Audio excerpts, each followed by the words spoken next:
Most people go to school, graduate and get a job they love. And although there's nothing wrong with that, I walk a different path. As a kid, I already spent hours drawing, doodling and creating. Imagination is a powerful thing.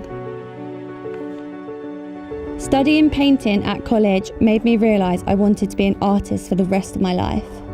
I went on to do a 3-year painting course at the Wimbledon College of Arts, but after a while I figured out this just wasn't the path I was meant to follow. So I made one of the biggest decisions in my career to date. I left school to pursue my dreams on my own. What makes my work truly unique is the layer of glue I add on top of the painting. It's really satisfying to me. I can be more creative and fluid in my art. The painting really comes to life. I still have the painting where I first used this technique. It's displayed in my hallway. Adding glue creates a 3-dimensional element. It allows people to be able to actually touch my work, to really experience it. Inspiration for the models I use in my paintings I find on social media.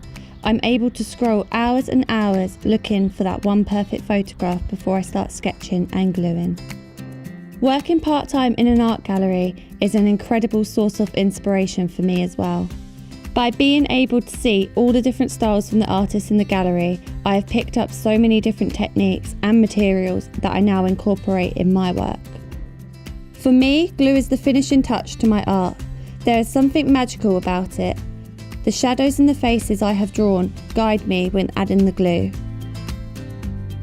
I recently started introducing diamonds, gold leaf, gold gild and diamond dust into my glue pieces.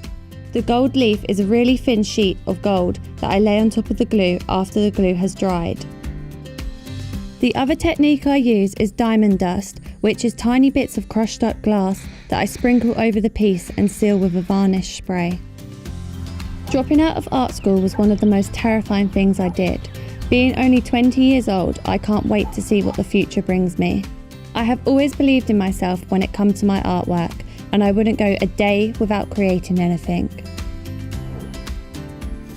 I think there are so many people in life who are doing jobs they don't love, and I wish everyone could take the leap that I took and do what they love most.